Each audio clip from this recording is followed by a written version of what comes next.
ओम शांति। बाप दादा मधुबन। आज की मधुर मुरली 25/10/2024।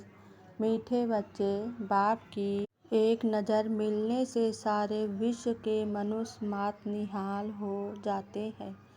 इसलिए कहा जाता है नज़र से निहाल। प्रश्न: तुम बच्चों के दिल में खुशी के नगाड़े बजने चाहिए, क्यों? उत्तर: क्योंकि तुम जानते हो बाबा आया है सबको साथ ले जाने। अब हम अपने बाप के साथ घर जाएंगे। हाहाकार के बाद जय जयकार होने वाली है।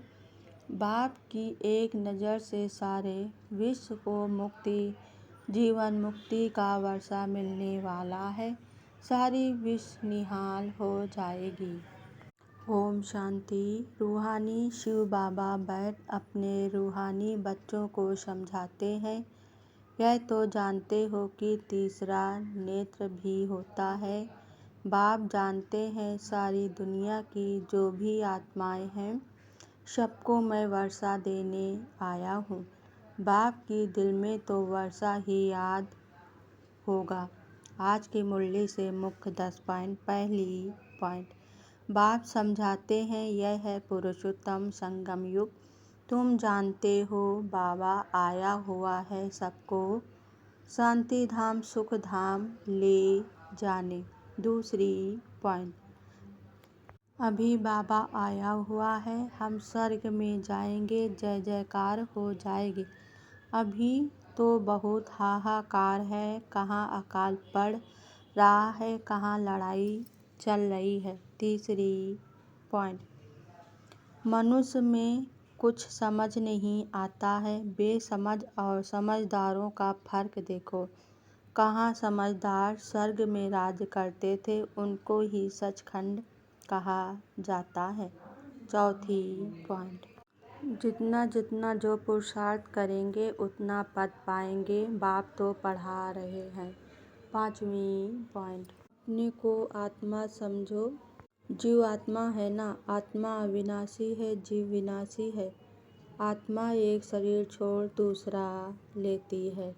छठवीं पॉइंट, सब बच्चे कहते हैं याद ठहरती नहीं। तुम बाप को याद करते हो, माया फिर अपनी तरफ खींच लेती है।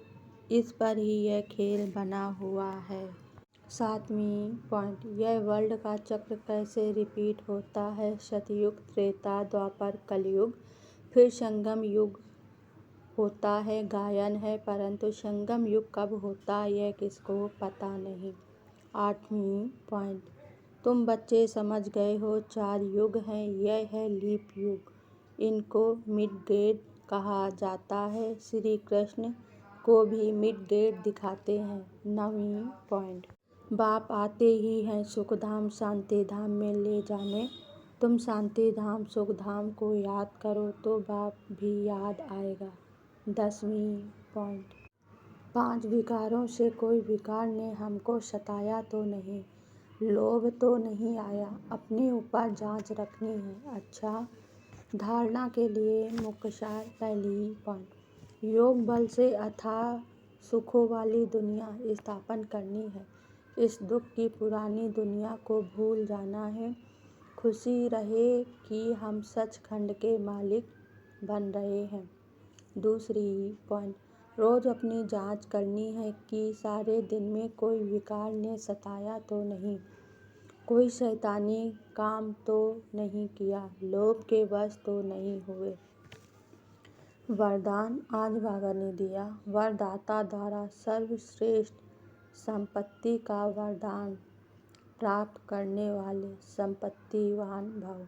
स्पष्टीकरण, किसी के पास अगर सिर्फ स्थूल संपत्ति है तो भी सदा संतुष्ट नहीं रह सकते।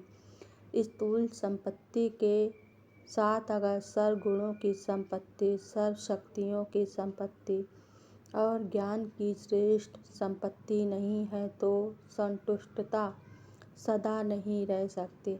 आप सबके पास तो यह सब श्रेष्ठ संपत्तियां हैं। दुनिया वाले सिर्फ स्थूल संपत्ति वाले को संपत्तिवान समझते हैं। लेकिन वरदाता बाप द्वारा आप बच्चों को सर्वश्रेष्ठ संपत्तिवान भव का वरदान मिला हुआ है। स्लोगन आज बाबा ने दिया, सच्ची साधना द्वारा हाय हाय को वाह वाह में परिवर्तन करो। ओम शांति।